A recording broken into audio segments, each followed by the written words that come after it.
இந்த சொற்களை வைத்து சைத்தான் என்ன செய்கின்றானாம்? மூமின்களுக்கிடையே பிரிவினையை உண்டாக்கி விடுகின்றான். எனவே நீங்கள் பயன்படுத்தக்கூடிய சொற்களில் அழகிய சொற்களை பயன்படுத்துங்கள் என்று ரப்புல் ஆலமீன் சொல்கிறான் என்று சொன்னால், நாம பயன்படுத்துற இந்த வார்த்தைகளை மிக எச்சரிக்கையாக பயன்படுத்துறோங்க. இதை பத்தி நம்ம கவலைப்பட்டதே கிடையாது. என்றைக்காவது சிந்தித்திருக்கின்றோமா? இப்படி எல்லாம் நம்ம பேசுறோமே, இது தவறு, இதனால நன்மை இழந்து விடுகிறோமே என்று என்றைக்காவது சிந்தித்திருக்கிறோம் என்று சொன்னால், நபிகளாரிடத்தில் ஒரு தோழர் வருகிறார். அல்லாஹ்வின் தூதரே, உங்களை பார்த்தால் கண்கள் எல்லாம் குளிர்ச்சி அடைகிறது, உள்ளமெல்லாம் மகிழ்ச்சி அடைகிறது. நான் மறுமையில் சொர்க்கம் செல்வதற்கு 2 வழிகளை காட்டுங்கள், 2 உபதேசத்தை சொல்லுங்கிறாங்க. அல்லாஹ்வுடைய தூதர் சொல்கிறார், நீங்கள் சலாத்தை பரப்புங்கள், அழகிய சொற்களை சொல்லுங்கள், உறவினர்களோடு இணைந்து பயணிங்கள். அழகிய சொற்கள் எதுவா? மறுமையில் சொர்க்கத்திற்கு அழைத்து செல்லக்கூடிய ஒரு நிகழ்வு என்று நபிகளார் அவர்கள் சொல்கிறார்கள் என்று சொன்னால், சொற்களுக்கு எந்த அளவிற்கு முக்கியத்துவம் கொடுத்திருக்கிறார்கள் தெரியுமா? நீங்க நரக நெருப்பிலிருந்து காட்டிக்கொள்ள வேண்டுமா உங்களை? ஒரு காய்ந்த பேரிச்ச பழத்தில் ஒரு துண்டையாவது கொடுங்கிறாங்க. அதுவும் இல்லையா, அழகிய சொற்களை பயன்படுத்துங்கிறாங்க. அல்ஹம்துலில்லாஹி ரப்பில் ஆலமீன். அன்பிற்கினிய சகோதர சகோதரிகளே, அழகிய சொற்களும் அல்லாஹ்வின் கருணையும் இந்த அண்ட சராசரத்தை படைத்து ஆட்சி செய்து கொண்டிருக்கக்கூடிய ரப்புல் ஆலமீன், நான் ஏன் இந்த மனித குலத்தை படைத்திருக்கிறேன் என்று சொன்னால், இந்த மனிதர்களில் அழகிய செயலுக்குரியவர்கள் யார், அந்த அழகிய செயலுக்குரியவர்கள் யார் என்பதை சோதிப்பதற்காகவே நான் மனிதர்களுக்கு மரணத்தையும் வாழ்வையும் கொடுத்திருக்கின்றேன்.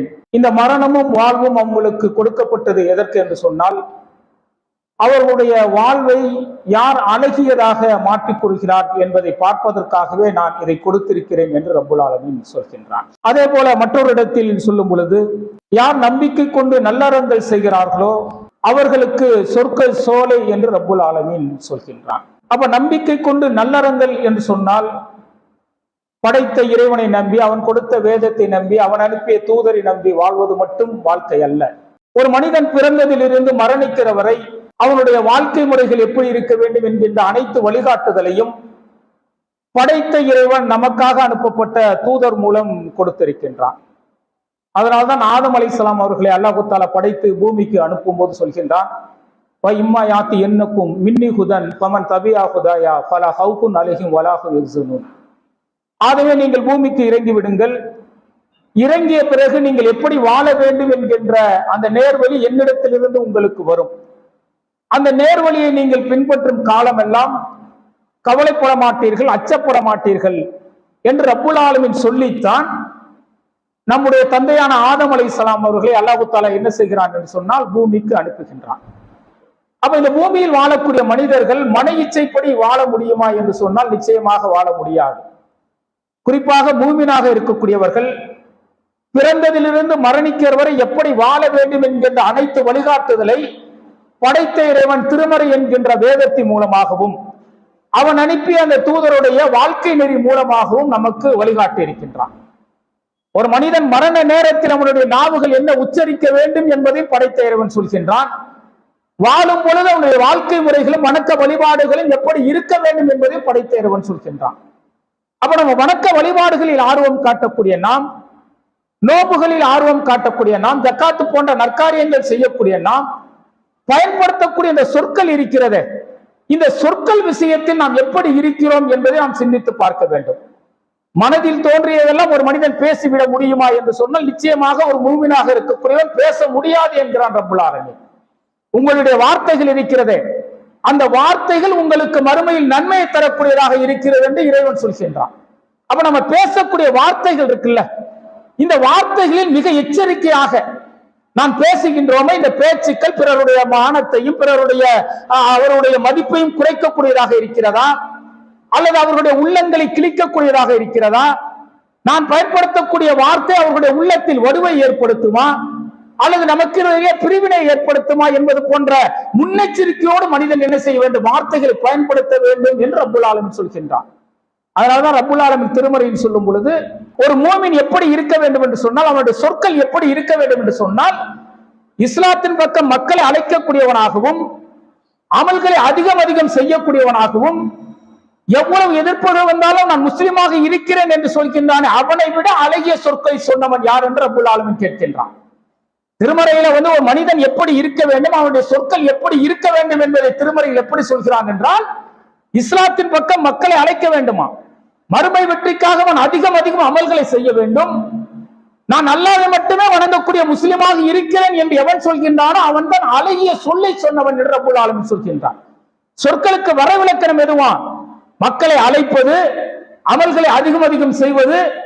எவ்வளவு எதிர்ப்புகள் வந்தாலும் இஸ்லாத்தில் உறுதியாக இருக்கிறானே இவன் தான் அழகிய சொல்லுக்குரியவன் என்று ரப்பல் ஆலமீன் சொல்கிறான் என்று சொன்னால், நம்முடைய சொற்கள் எப்படி இருக்க வேண்டுமா?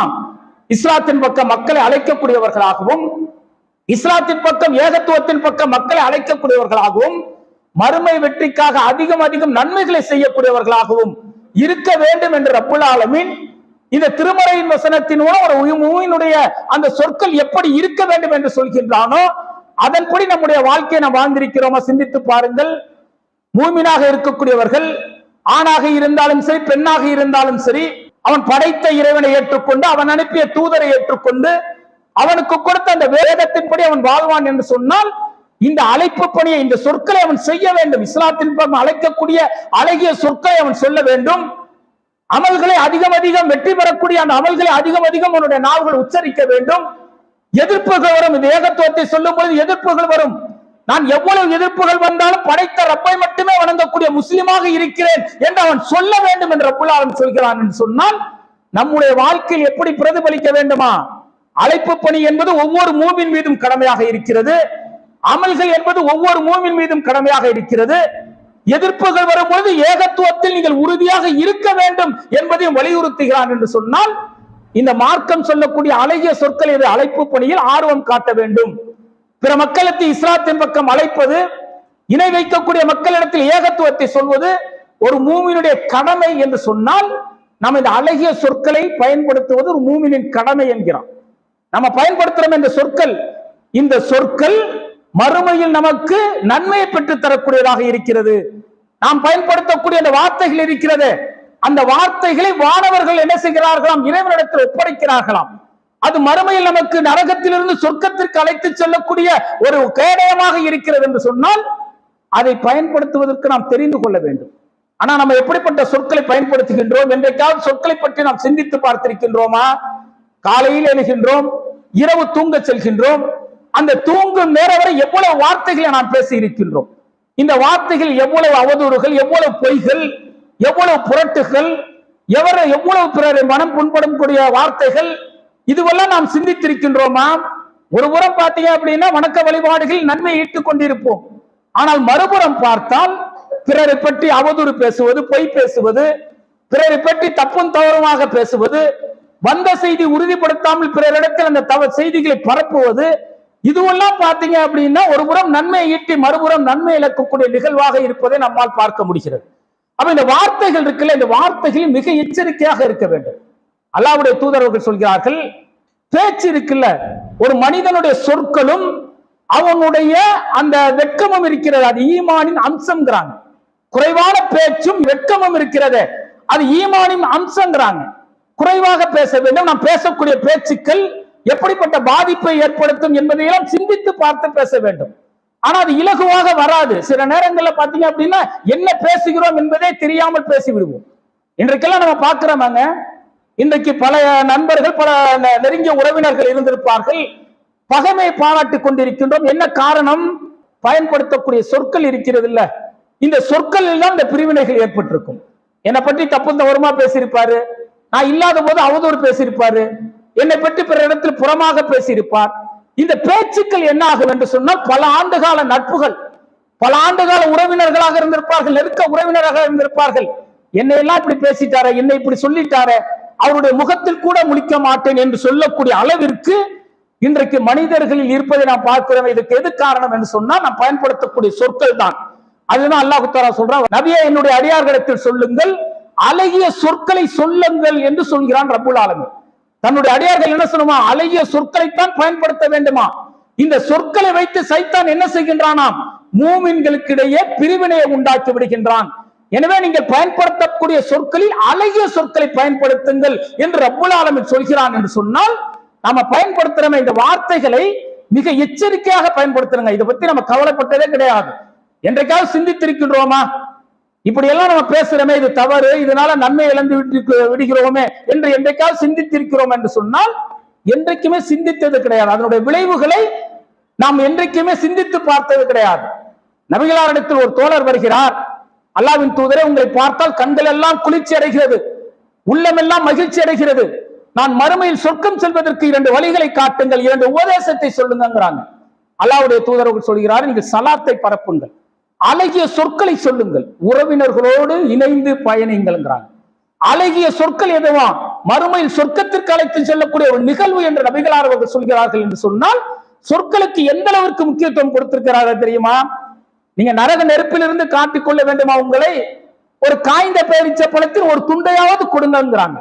அதுவும் இல்லையா, அழகிய சொற்களை பயன்படுத்துங்கிறாங்க. நபிகளார் அவர்கள் அந்த அளவிற்கு சொற்களுக்கு முக்கியத்துவம் கொடுத்திருக்கிறார்கள் என்று சொன்னால் மிக ஆர்வமாக இருக்கிற ஒரு மூமின் என்று சொன்னால், எனக்கு எது இலகுவாக பின்பற்ற முடியுமோ, எது என்னால் செய்ய முடியுமோ அது மட்டும் செய்பவன் மூமினாக இருக்க முடியாது. நபிகளார் அவர்கள் எதை கற்றுக் கொடுத்தார்களோ, அல்லாஹ் எதை கடமையாக்கினானோ அதை ஒரு மூவின் பின்பற்றும் போதுதான் உண்மை மூவினாக மாற முடியும். அல்லாஹ்வுடைய தூதரவர்கள் சொல்கிறார்கள், காலையில் சூரிய உதயமாகிறது, அதிலிருந்து மறையும் வரை ஒரு மூவின் எவ்வளவு நன்மைகள் செய்ய வேண்டும் என்று சொன்னால், அவனுடைய எலும்புகளை இணைக்கக்கூடிய மூட்டுகள் இருக்கிறது, அந்த மூட்டுகள் எண்ணிக்கைக்கு நன்மைகள் செய்ய வேண்டும். அவர் ஹதீஸ்ல 360 மூட்டுகள் மனிதருக்கு இருப்பதாக கூறப்படுகிறது. சொல்லிவிட்டு நபிகளார் அவர்கள் சொல்கிறார்கள், அந்த நன்மைகளை பட்டியலிடுறாங்க. வழி தெரியாமல் ஒரு வருகிறார், அவருக்கு வழியை சொல்வதற்கு உதவி செய்யுங்கள். ஒருவர் உங்களிடத்தில் நீதியை கேட்கிறார்கள், நீதியை அவர்களிடத்தில் நிலைநிறுத்துங்கள் சொல்லிவிட்டு நபிகளார் அவர்கள் சொல்கிறார்கள், அழகிய சொற்களை பயன்படுத்துங்கள், இது நன்மைகள் ஒன்று என்று சொன்னார்கள். அப்ப நம்ம 360 நன்மைகள் ஒரு நாளைக்கு செய்ய முடியுமா? எத்தனை பேர் நம்மிடத்தில் நீதியை கேட்டு வருவார்கள்? எத்தனை வழிபோக்கர்கள் நம்மிடத்தில் வழியை கேட்பார்கள்? இதுவெல்லாம் குறைவாக இருக்கும். ஆனால் நம்முடைய நாவுகள் உச்சரிக்கக்கூடிய நல்ல சொற்கள் இருக்கிறது, அது ஆயிரக்கணக்கான சொற்களை ஒரு நாள் பயன்படுத்தலாம். திக்ர்கள் செய்யலாம், பிறருக்கு அழகிய முறையில் உபதேசம் செய்யலாம், நபிகளாருடைய உபதேசத்தை பிறகு எடுத்து வைக்கலாம், நம்முடைய நாவுகள் அதிக திருமறை வசனங்களை ஓதலாம். இது போன்ற அழகிய சொற்கள் இருக்கிறது. இது இந்த மூட்டுகளின் எண்ணிக்கைக்கு ஈடாகிறதா இல்லையா? அப்ப இதுல எல்லாம் நம்ம என்றைக்குமே கவனம் செலுத்தியது கிடையாது.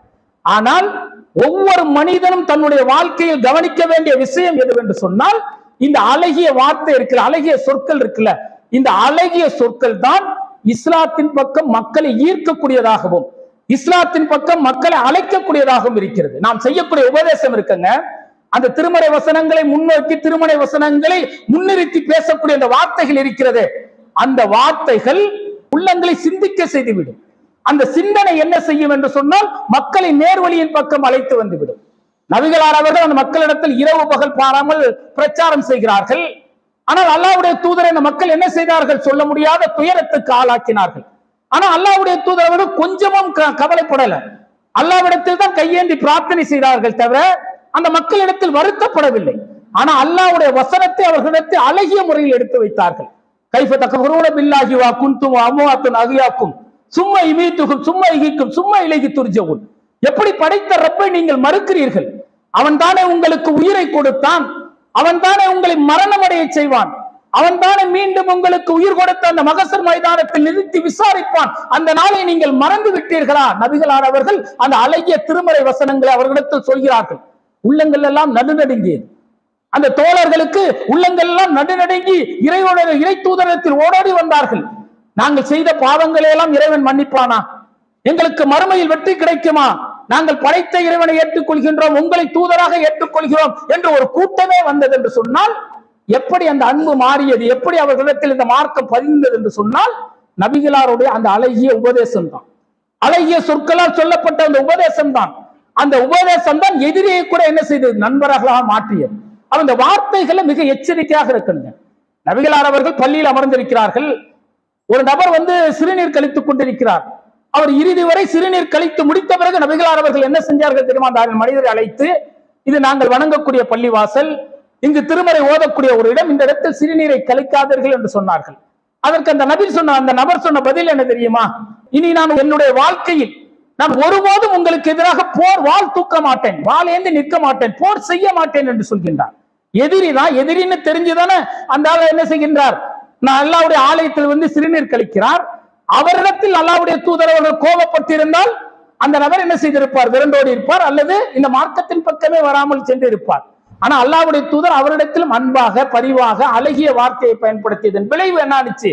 அவருடைய உள்ளத்தில் மாற்றம் ஏற்பட்டு நான் மரணிக்கிற வரை உங்களுக்கு எதிராக வாழேந்த மாட்டேன் என்ற ஒரு நிலைக்கு அந்த மனிதர் தள்ளப்படுகிறார் என்று சொன்னால், நாம் பயன்படுத்தக்கூடிய வார்த்தைகள் இருக்கிறது, இந்த வார்த்தைகள் மிக அழகியதாக, பிறரை ஈர்க்கக்கூடியதாக, பிறரிடத்தில் இந்த மார்க்கத்தை சொல்லக்கூடியதாக இருக்க வேண்டும் என்பதில் நாம் கவனமாக இருக்க வேண்டும்.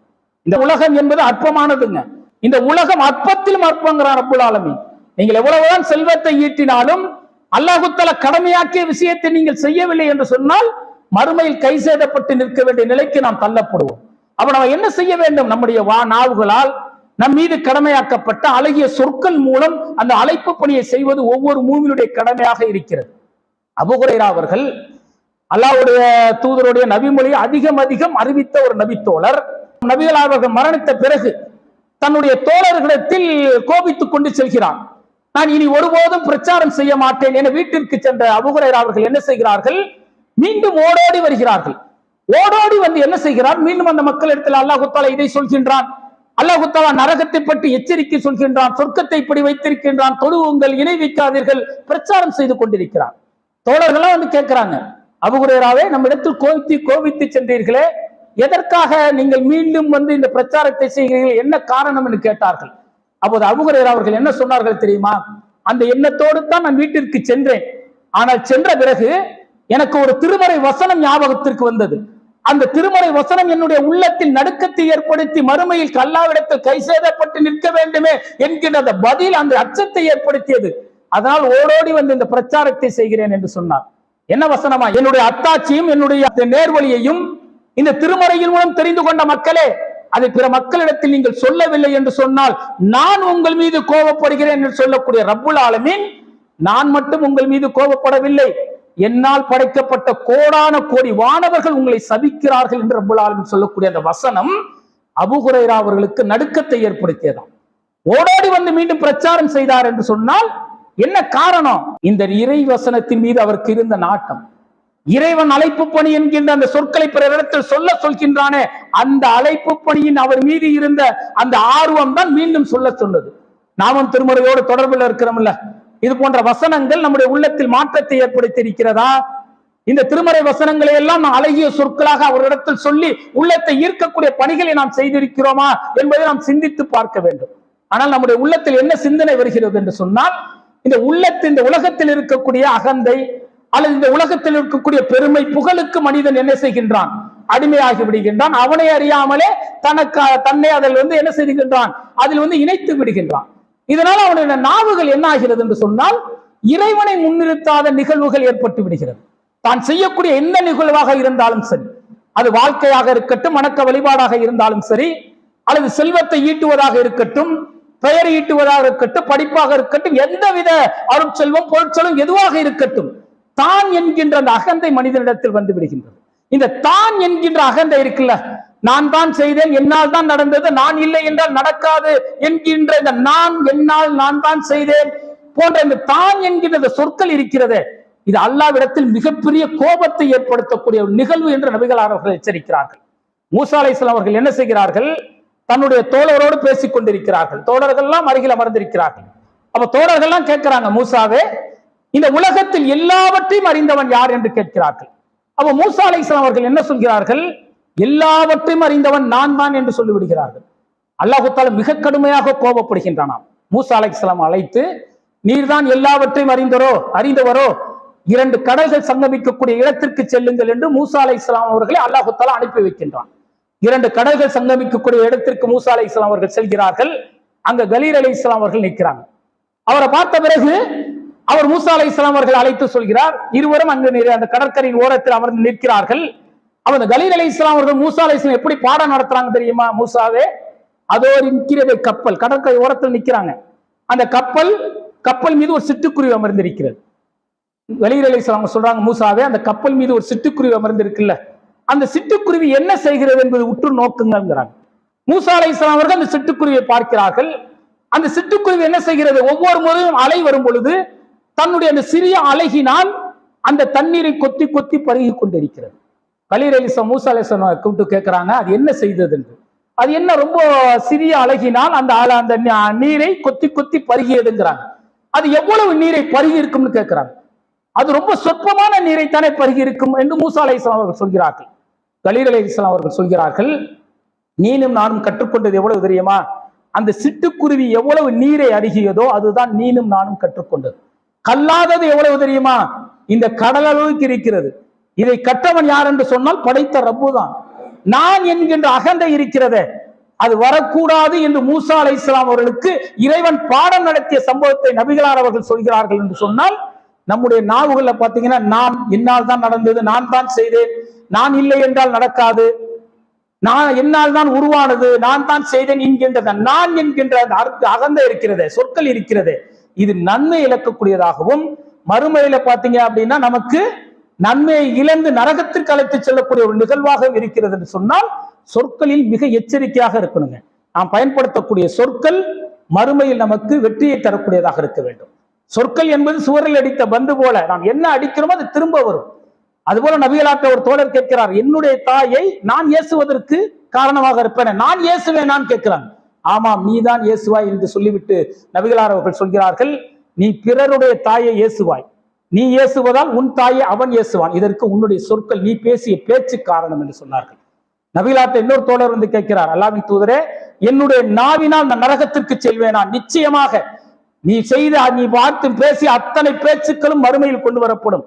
மறுமையில் நரக நாவைப்பட்டு விசாரிக்கப்பட்டு நரகத்தில் முகம் குப்புற தள்ளப்படுவா என்று நபிகளார் எச்சரித்தார்கள். இந்த நாம் பேசக்கூடிய இந்த சொற்கள் இருக்கிறது, இது மிக கடுமையாக மறுமையில் நரகத்திற்கு அழைத்து செல்லக்கூடிய ஒரு மிகப்பெரிய ஒரு நிகழ்வாக இருக்கிறது என்பதை கவனத்தில் கொண்டு சொற்களை வீசுவதில் பயன்படுத்துவதில் மிக கவனமாக இருக்க வேண்டும். இப்படி நம்முடைய சொற்கள் இருக்கிறது, ஒவ்வொரு நாளும் யாரை பேசி இருக்கின்றோம், 2 அர்த்தம் தரக்கூடிய பேச்சுக்கள், பெண்களிடத்தில் வீணான பேச்சுக்கள், கெட்ட வார்த்தைகள், பொய்கள், புரட்டுகள், இதெல்லாம் பேசியிருக்கிறோமா பார்த்து இனி அடுத்த நாட்கள் இது பேசக்கூடாது என்கின்ற அந்த சிந்தனை ஓட்டத்திற்கு வந்து விட்டோம் என்று சொன்னால், காலப்போக்கில் இது என்ன ஆகும் என்று சொன்னால் பழகிவிடும். ஒரு வார்த்தை வருவதற்கு முன்பு நாம் என்ன சொல்ல போகிறோம் என்கின்ற சிந்தனை உள்ளத்தில் எழுந்துவிடும். சொல்லாத சொற்களுக்கு எப்போதுமே மகத்துவம் அதிகம். சொல்லாத சொற்கள் தான் ஒருவருடைய மகத்துவத்தை நிர்ணயிக்கிறது என்பதால் சொற்களில் அதிகம் கவனம் செலுத்துவோம் என்று கூறி என்னுடைய முதல் உரையை நிறைவு. இஸ்லாம் மற்றும் சமுதாய செய்திகளை அறிந்து கொள்ள தமிழ்நாடு தௌஹீத் ஜமாஅத் யூடியூப் பக்கத்தை உடனடியாக சப்ஸ்கிரைப் செய்து கொள்ளுங்கள். மேலும் பெல் பட்டனையும் கிளிக் செய்து கொள்ளுங்கள்.